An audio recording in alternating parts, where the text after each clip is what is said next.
The Raptors win a thriller over the Boston Celtics. 115-112 is the final. I'm Randy Urban, and this is Raptors Night Cap, joined by Paul Jones, Jack Armstrong. I'm eating. And Leo Rautins. You're into it already. I like it. I'm not eating. You're not eating. I know, we didn't get you cheese this time. How about some water? Okay. These are great, by the way. Yeah, the cauliflower. Here you go. You got cauliflower and wings.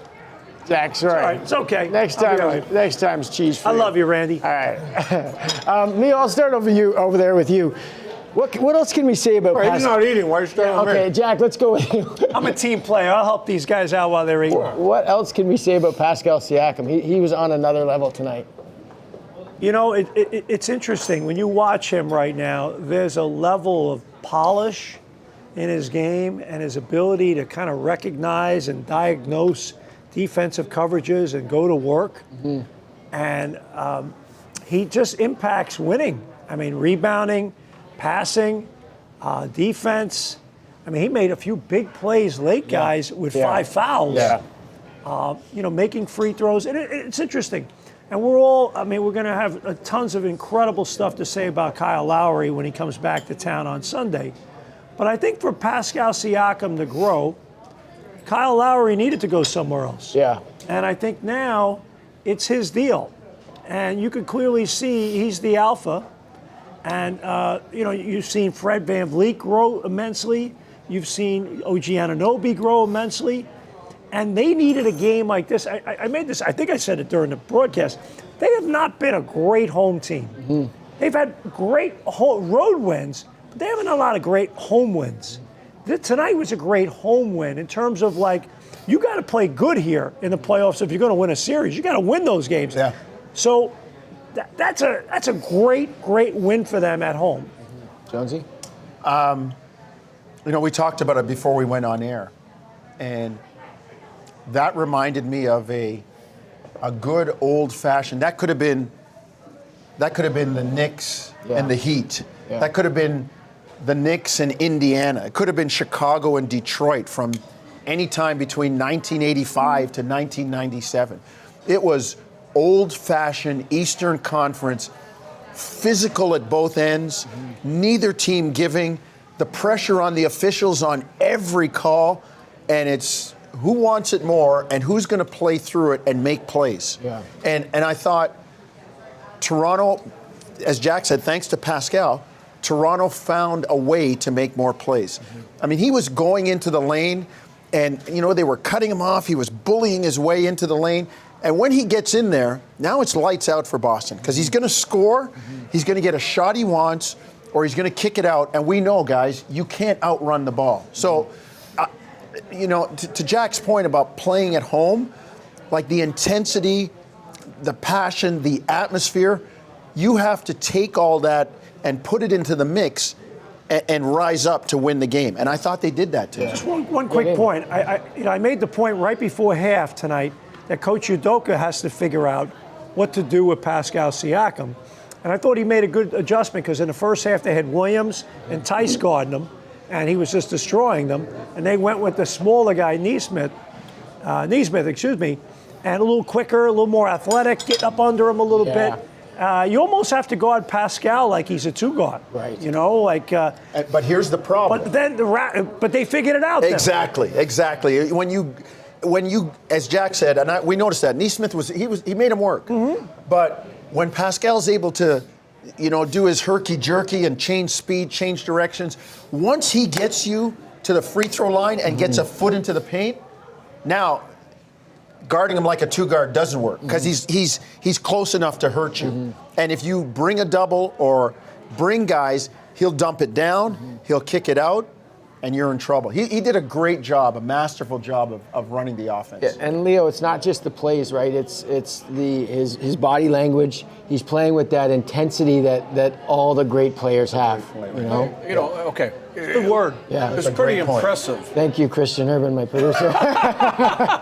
It's pretty impressive, to do what he did when you consider for the lion's share of this game, he wasn't getting a lot of support. Yeah. So think about it. You're trying to get in, you're not getting guys knocking down jumpers all over the place. Otherwise, he'd be kicking it out. Yeah. So he's got to do it, right? He's got to go in. And what impresses me, and we're seeing this more and more, when you're doing this all game long and guys are hitting you, leaning on you, you got to be getting a little tired. Yeah. And he's not stopping. Right before, the easiest thing to do, like I remember I made a joke with Sam Mitchell. We're doing our post game. I said, Sam, the way Pascal's going inside reminds me of the way you used to go to Bosch. Get in, Chris. Get in, Chris. Oh, look at that. There we go. Wow. Jack gets it. Look at that. All right. What Jack wants, All right, so Jack now gets. I'll talk, you eat this time. Ross, thank you, Ross. Thank you, Shout Ross. out to Ross. Scotia Club. Shout out to Ross at Scotia There we go. Club. Piece of cheese. Piece of cheese. But, so Sam would always push, go, go, go. And because it's hard, right? Because as soon as you get tired, I'll just come back out here. And Sam would go, no, Chris, go. With Pascal now, he's saying himself, I got to go inside. No one's telling him. He's got it. He knows. And that's the maturity of a player. And, we also said, name me a tougher, there's one name I can think of. A tougher cover right now? Tougher cover right now, it's KD. Think about it. At the front line position, name me another guy who's as tough as Pascal is in a one-on-one. The other one the first one that came to mind for me, going inside and playing like that doesn't quite have the jump shot, was Giannis. Yeah, yeah. I wouldn't say he's in a class by himself, but it doesn't take long to do attendance. Okay, and I agree with you. I agree with you. I'm going to add one thing. A big that can handle that. There's two guys right now, KD and Pascal. Obviously, Giannis will overpower you. Yeah. He's just going to come down on you and just beat you up, right? But Pascal's showing an element of that too. To your point, Leo, he's got that outside handle, and he will bully you in the lane too. So that's what makes him a tough cover right now. And he finishes above the rim. Yeah. Just one other point. When he made All League a few years ago, I think his supporting cast, respectfully to this team, was more experienced and better than this group is. This is more of a young, rising, up-and-coming team. I think he's got to do more heavy lifting now than he did then. Absolutely. Which shows to me, This game was an example. Yeah, and he's an even better player than that guy who was 2 years ago. And you saw, Randy, when it got to money time, even guys like Fred and OG were deferring. Give it to Pascal. I'll support. I'll be on the outside if you want to kick it out. Go ahead, man. Do your thing. Yeah. Go to work. There was a great shot of Scotty celebrating. He was jumping around and hopping around while Pascal was doing his step back jumper. Before it went in, before it left his hand, he was he knew that was going down. I think that was the 40th point too. It was just a special night. Jack, you were talking about this in the broadcast. You mentioned how you were impressed by Boston's habits tonight, and this is not the same team, obviously, that we saw earlier in the year. And I know that they're missing Tatum, Brown, Williams, and Horford, but you're seeing the habits are different for this Boston team. Oh, Coach Udoka is a really good coach. Yeah. I'm saying that's a first-year NBA head coach. He's been an assistant for a long time. He's been with Pop. He's really good. He's really good. And I liked his strategy late in the game, twice not going with the timeout and keeping the ball live action and go against a scramble defense. I don't know if it was Aristotle or Socrates said excellence is a habit, not an act. They're not actors. They got habits. They are really well coached. They're together. They're connected. I think Marcus Smart early in the year called out Brown and Tatum. And the ball doesn't stick as much anymore. You miss guys like that, they'll call out guys. Yeah. Not be afraid. I got a lot of respect for Marcus. They're a team with two stud lottery picks in Brown and Tatum. And sadly for them, Williams got hurt, who's a stud shot blocker rebounder, shooting over 70%. But I would say right now, this is my gut feeling. I look at the Raptors. I feel confident they can play with anybody in the playoffs. If you gave me one team that I could say I don't want to play, it would be Boston. It would be Boston. Yeah. Respectfully to Milwaukee, Miami, or Philly, they would probably be the one team, particularly if they have Tatum and Brown and Horford, and we'll see what happens with Williams.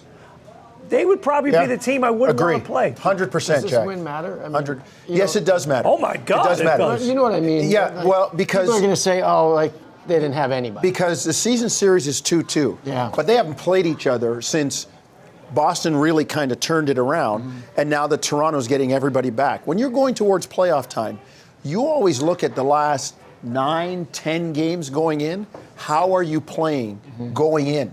I mean, you can have a great record, but be on a down tick or an uptick going It's like in. the NCAA tournament. You want to go in. Carolina, St. Peter's. You get hot and you're rolling. Yeah. So and not to mention what happened tonight too.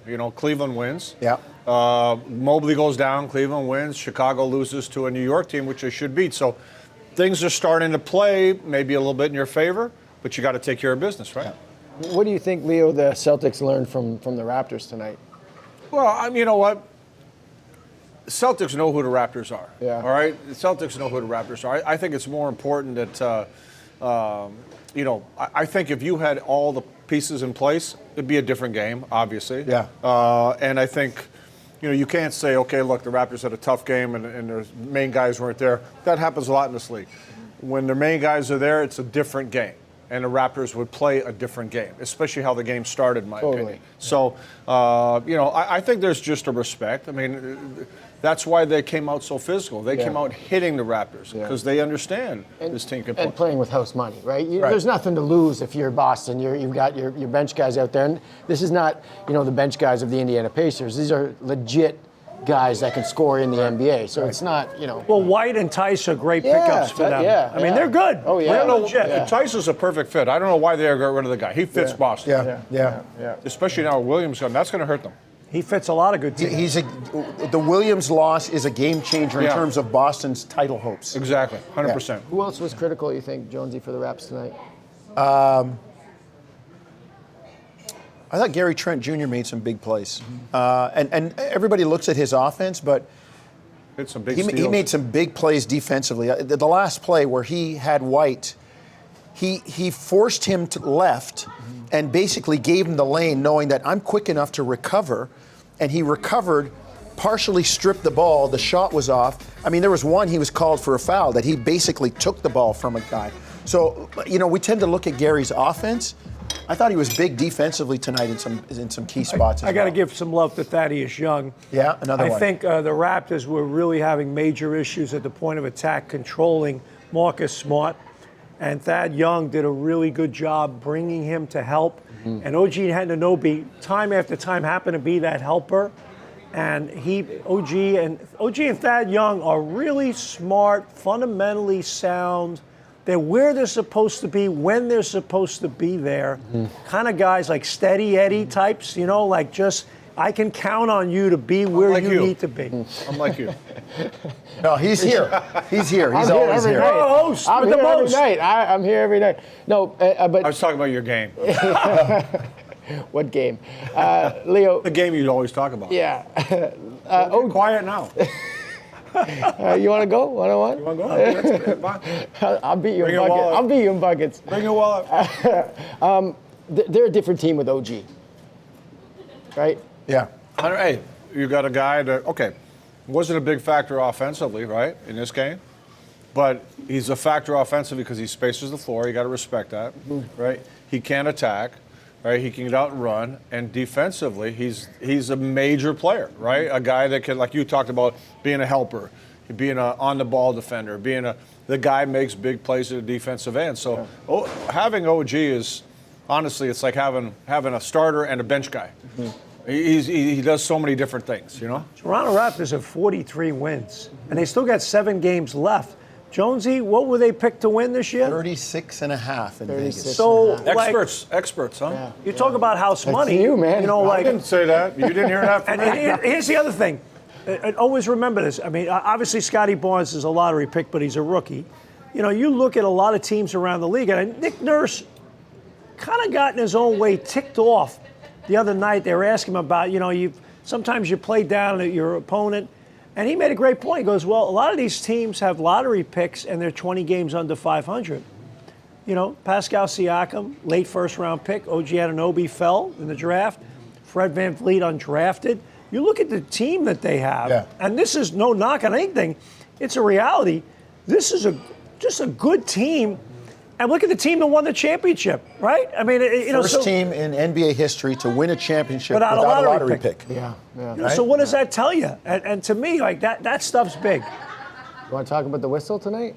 I didn't think the whistle was very good. Okay. And I will say this, and I've been trumpeting this, and our man Jack knows Jack's upset. Jack is on the competition committee. Well, I was. I don't know if I'm still after tonight. I think I think I might get fired. Here's what I would suggest. Two nights in a row. Adam Silver. Yeah.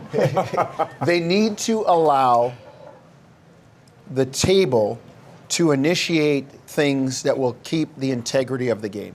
Tonight, Grant Williams took a shot, missed it, caught his own rebound, and laid it in right in front of an official, who I will not name. The Raptor bench was right there, said, that's a travel, and the official looked and went, where?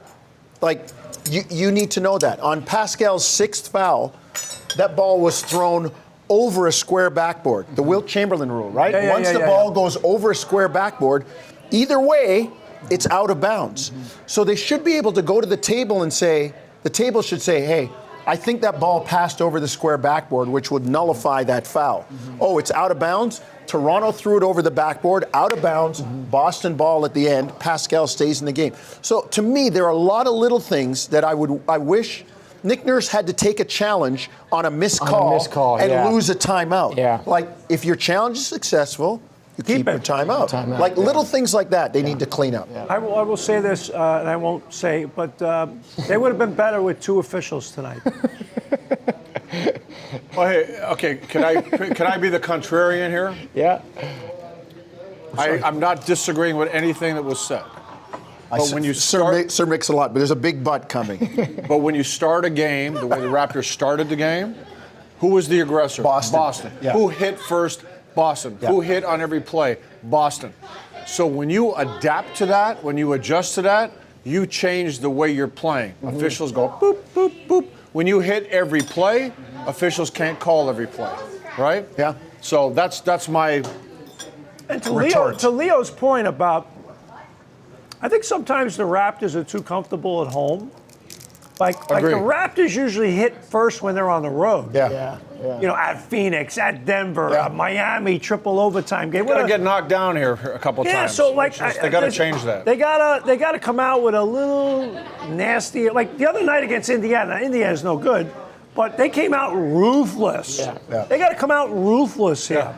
100%. Yeah, and Jones, this is big too, just because of the way, obviously, every game's big now with 7-8 games left. But Chicago lost. Yeah. They got the same record as Chicago right now. Obviously, Chicago has the tiebreaker, but Chicago is reeling, and Toronto's not. You got to stay out of a one and done situation. Absolutely. It's people are too good in the NBA. People are too good. One game, anything goes. These guys are too good. Especially if it could be at Brooklyn. And tell you what, you look at. There's some other things this game. Who wants to finish first? And maybe play Brooklyn first round. Right. You want to play Brooklyn second, third round, Eastern Conference Finals. You don't want to play Brooklyn first round. Yeah. You don't want to be at a play-in one and done with those guys, and you don't want to be playing them first round. The East is so fluid. Yeah. It's going to be great fun for the next week and change. Do you think? Okay, Miami's kind of struggling a little bit right now. Is that intentional?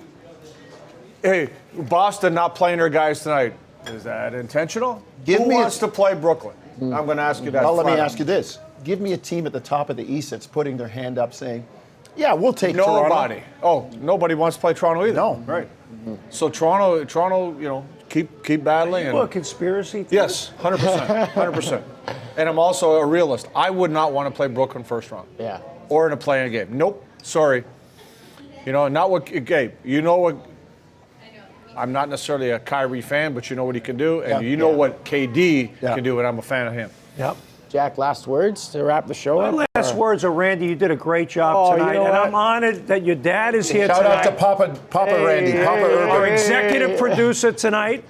So it's like Francis Ford Coppola, like a big-time producer. You demoted Christian. Is Christian the executive producer? He was until I thought tonight. he was the producer, executive producer, and this is like the hot shot. Yeah, and I'm just a nobody here, just hanging out with you guys. Well, you're just the pretty face. The pretty face. The Godfather. You're not a nobody to us. We love you. You're our guy, Randall. You were ripping me like 2 minutes ago. Hey. Only because you always talk more than anybody else. Right? Yo, bring your wallet. Good night, everybody. All right, next game for the Raptors is Wednesday night against Minnesota Timberwolves. That's going to be a good game. They're playing great. Tip-off goes at 7:30 p.m. Eastern. We'll see you then.